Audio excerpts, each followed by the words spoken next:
ಅನಂತನಾಗ್ ಜಿಲ್ಲೆಯಲ್ಲಿ ಒಂದು ವೈರಲ್ಲು, ಒಬ್ಬ ಉಗ್ರ ಬಿಳಿ ಶರ್ಟ್ ಹಾಕ್ಕೊಂಡು ಪಾಯಿಂಟ್ ಬ್ಲಾಂಕಲ್ಲಿ ಶೂಟ್ ಮಾಡೋದು ಎಲ್ಲ ಅಲ್ ರೈಟ್, ನಮಗೆ ಗೊತ್ತಿದೆ ಈಗ ಅದು. ಈ ಉಗ್ರ ಅದಿಲ್ಲಿ 18ರಲ್ಲಿ ಪಾಕಿಸ್ತಾನಕ್ಕೆ ಸ್ಟೂಡೆಂಟ್ ವೀಸಾಲ್ ಹೋಗಿದ್ದ, ಕಾನೂನು ಪ್ರಕಾರ ಹೋಗಿದ್ದಾನೆ ಇವನು. ಅಲ್ಲೋಗಿ ಟ್ರೈನಿಂಗ್ ತೊಗೊಂಡು ವಾಪಸ್ ಬಂದಿರೋದು ಕಂತ್ರಿ. ಈಗ ಅವ್ನ ಮನೆ ಬಿಡಬಾರ್ದು. ಅವನ ಮನೆ, ಅವ್ರ ಅಪ್ಪನ ಮನೆ, ಅವ್ರ ಅಮ್ಮನ ಮನೆ, ಅವ್ರ ತಾತನ ಮನೆ, ಅವ್ರ ಅಜ್ಜಿ ಮನೆ, ಅವ್ರ ಅಣ್ಣನ ಮನೆ, ಅವ್ರ ತಂಗಿ ಮನೆ ಎಲ್ಲ ಹೊಡೆದಾಕ್ಬೇಕು. ಎಲ್ಲ ಆಸ್ತಿ ಮುಟ್ಟುಗೋಲು ಹಾಕೋಬೇಕು. ನೋ ಮುಟ್ಟುಗೋಲ್. ಆಸ್ತಿ ಹಿಡ್ಕೊಂಡು ನಾವೇನು ದೇಶ ಕಟ್ಟಬೇಕಾ? ಅಲ್ಲ, ಜಾಗ ಈಗೆಲ್ಲ ಹೊಡೆದಾಕ್ಬಿಡು, ಎಲ್ಲ ಹೊಡೆದಾಕ್ತಾ ಇರ್ಬೇಕು ಸುಮ್ಮನೆ. ಸೇಮ್ ಇಲ್ಲುವೇ ನಾನು ಪದೇ ಪದೇ ಹೇಳ್ತಾ ಇದ್ದೀನಿ, ಬೆಂಗಳೂರಲ್ಲಿ ಯಾವನಾದರೂ ಹಮಾಸು ಪಮಾಸ್ದು ಹಿಂಗೆ ಎತ್ತದ್ರ ಮೇಲಕ್ಕೆ ಪೋಸ್ಟರ್ನ ಅವ್ನ ಮನೆ ಹೊಡೆದಾಕ್ಬೇಕು. ಬಟ್ ಇಲ್ಲಿ ರಾಜಕಾರಣಿಗಳು ಮಾಡಲ್ವಲ್ಲ. ಯಾಕೆ ಮಾಡಲ್ಲ? ಮಾಡೋ ರಾಜ್ಯದಲ್ಲಿ ಮಾಡೋಣ, ಬೇರೆ ಕಡೆ ಮಾಡದೇ ಇದ್ದಾಗ ಹಿಡ್ಕೊಂಡು ಬೆಂಡೆತ್ತಾನ. ಏನು ಸಿದ್ದರಾಮಯ್ಯ ಪರ್ಮನೆಂಟಾ? ಎಸ್. ಸರಿ, ಈ ಮಧ್ಯೆ ಪಾಕಿಸ್ತಾನ ಜೊತೆ ಯುದ್ಧ ಅನಿವಾರ್ಯತೆ ಇಲ್ಲ, ನಾನು ಯಾವತ್ತೂ ಅದ್ರ ಪರ ಇಲ್ಲ ಅಂತೆಲ್ಲ ಸಿದ್ದರಾಮಯ್ಯನವರು ಹೇಳಿದ್ದಾರೆ. ಫಸ್ಟ್ ಆಫ್ ಆಲ್ ಚೀಫ್ ಮಿನಿಸ್ಟ್ರಿಗೆ ಅಧಿಕಾರದಲ್ಲಿ ಇರ್ತೀನಾ ಇರಲ್ವಾ ಅನ್ನೋ ಗ್ಯಾರಂಟಿ ಇದೆಯೋ ಅಲ್ವಾ? ಇದೆ ಅವ್ರಿಗೆ, ಮೋಸ್ಟ್ಲಿ ನಾನು ಇರ್ತೀನಿ ಅಂತ. You have been completely mesmerized, influenced by leftist and one sided thoughts. ನಿಮ್ಮ ಆಲೋಚನೆಗಳನ್ನು ಒಂದು ರೀತಿ ಕರಪ್ಟ್ ಮಾಡಿಬಿಟ್ಟಿದ್ದಾರೆ ಅನ್ಸತ್ತೆ ನನಗೆ. I am not saying you don't oppose Modi, you oppose Modi, that's your politics. But your thoughts corrupt ಆಗೋಗಿದೆ ಕಂಪ್ಲೀಟ್ಲಿ. ಯುದ್ಧ ಮಾಡ್ತೀವಿ ಅಂತ ಸಿದ್ದರಾಮಯ್ಯವ್ರಿಗೆ ಹೇಳಿರೋರು ಯಾರು? ಹ್ಯಾಸ್ ಎನಿಬಡಿ ಇನ್ ಇಂಡಿಯಾ ಹೇಳಿದಾರಾ? ಸರ್ಕಾರದಲ್ಲಿರೋರು, ರಸ್ತೆಯಲ್ಲಿರೋ ಅಶ್ವಥ್ ನಾರಾಯಣ, ಸುನೀಲ್ ಕುಮಾರ್ ಹೇಳ್ಬಿಟ್ರೆ, ರವಿಕುಮಾರ್ ಹೇಳ್ಬಿಟ್ರೆ ಯುದ್ಧ ಆಗಲ್ಲ, ವಿಜೇಂದ್ರ ಹೇಳ್ಬಿಟ್ರೆ ಯುದ್ಧ ಆಗಲ್ಲ, ಹೇಳಿದಾರ ಯಾರು ಯುದ್ಧ ಮಾಡ್ತೀವಿ ಅಂತ? ಯಾರು ಹೇಳಿದ್ದಾರೆ? ನಂಬರ್ ಒನ್, ಎಲ್ಲರಿಗೂ ಗೊತ್ತು ಯುದ್ಧ ಲಾಸ್ಟ್ ಆಪ್ಷನಲ್ಲಿ ಇರುತ್ತೆ ಅಂತ. ಆದರೆ ಆ ಲಾಸ್ಟ್ ಆಪ್ಷನ್ ನನಗೆ ಬೇಡವೇ ಬೇಡ ಅಂತ ಹೇಳಕ್ಕೆ ಬರಲ್ಲ. It should be on table. ಅದು ಟೇಬಲಲ್ಲಿ ಇರಬೇಕು. ಬಳಸ್ತೀವೋ ಬಿಡ್ತೀವೋ ಆಮೇಲೆ ಬಿಟ್ಟು. ಹಾಂ, ಸಿದ್ದರಾಮಯ್ಯನವರು ಇದನ್ನು ಅರ್ಥ ಮಾಡ್ಕೋಬೇಕು. ಟೋಪಿ ಹಾಕಿದ್ದಾರೆ ಕೇಂದ್ರ ಸರ್ಕಾರದವರು. ಏನು ಟೋಪಿ ಹಾಕಿದ್ರು? ಮೊನ್ನೆ ಘಟನೆಗೆ ಟೋಪಿ ಹಾಕೋದು ಅಂದರೆ ಏನು?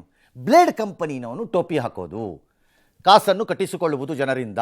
ಕಟ್ಟಿಸಿಕೊಳ್ಳುವಾಗಲೇ ಗೊತ್ತು ಅವನಿಗೆ ನಾನು ಟೋಪಿ ಹಾಕುತ್ತೇನೆ, ಅದು ಟೋಪಿ.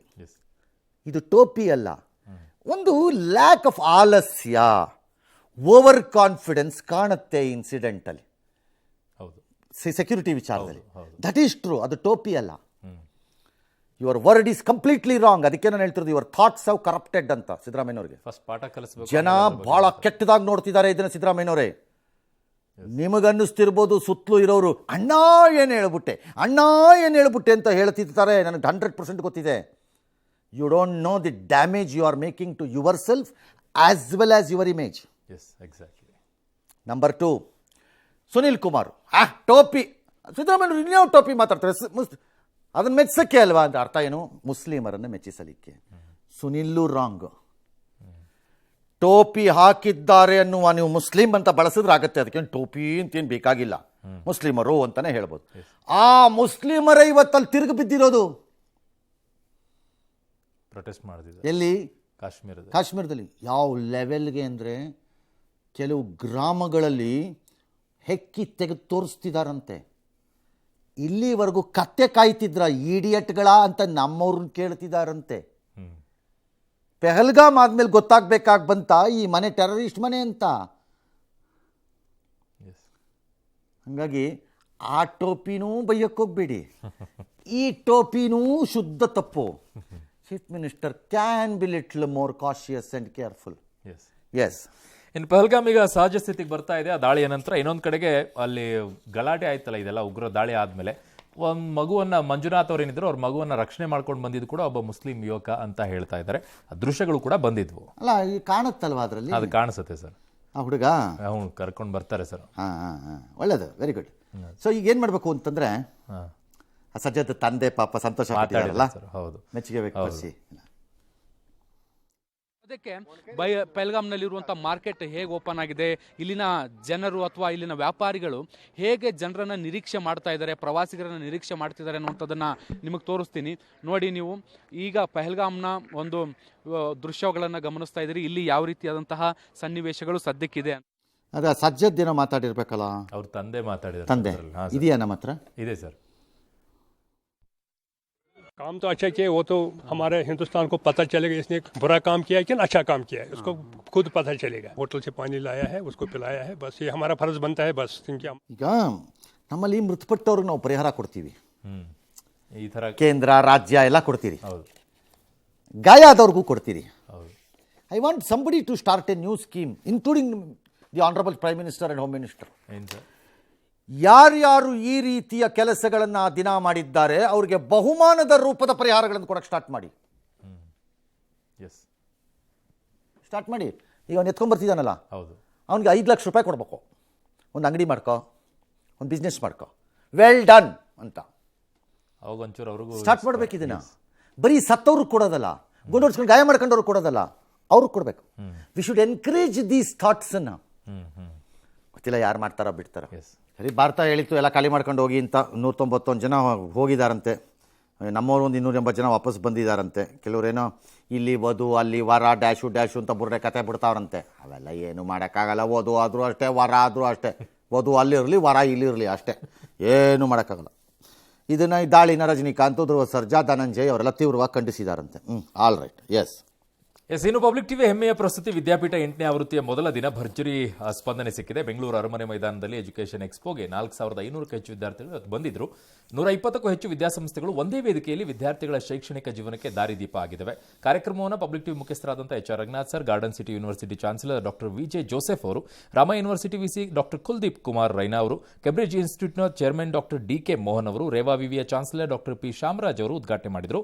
ಮೊದಲ ದಿನದ ಎಕ್ಸ್ಪೋನಲ್ಲಿ ಸಿಇಟಿ ಕಾಮೆಡ್ ಕೆ ಕುರಿತು ಕೆಇಎ ಕಾರ್ಯನಿರ್ವಾಹಕ ನಿರ್ದೇಶಕರಾದಂಥ ಪ್ರಸನ್ನ ಅವರು ಮತ್ತೆ ಕಾಮೆಡ್ ಕೆ ಪ್ರಕ್ರಿಯೆ ಬಗ್ಗೆ ಡಾಕ್ಟರ್ ಕುಮಾರ್ ಅವರು ಮಾಹಿತಿ ಕೊಟ್ಟರು. ಪ್ರತಿ 1 ಗಂಟೆಗೆ 1 ಬೈಸಿಕಲ್ ಮತ್ತು 3 ಲ್ಯಾಪ್ಟಾಪ್ ಬಂಪರ್ ಗಿಫ್ಟ್ ಕೊಡಲಾಗಿದೆ. ಮೊದಲ ದಿನ 6 ವಿದ್ಯಾರ್ಥಿಗಳು ಬಂಪರ್ ಬೈಸಿಕಲ್ ಅನ್ನು ಪಡ್ಕೊಂಡ್ರು. ಇನ್ನು 2 ಲ್ಯಾಪ್ಟಾಪ್ ಕೂಡ ಪಡ್ಕೊಂಡ್ರು. ವಿದ್ಯಾರ್ಥಿಗಳು ಮತ್ತು ಪೋಷಕರಿಗೆ ಫನ್ ಗೇಮ್ ಕೂಡ ಆಡಿಸಲಾಯಿತು. ನಾಳೆ ಸಂಜೆವರೆಗೂ ಕೂಡ ಎಕ್ಸ್ಪೋ ಇರುತ್ತೆ, ಬನ್ನಿ ನೀವು ಕೂಡ ನೋಡಿ.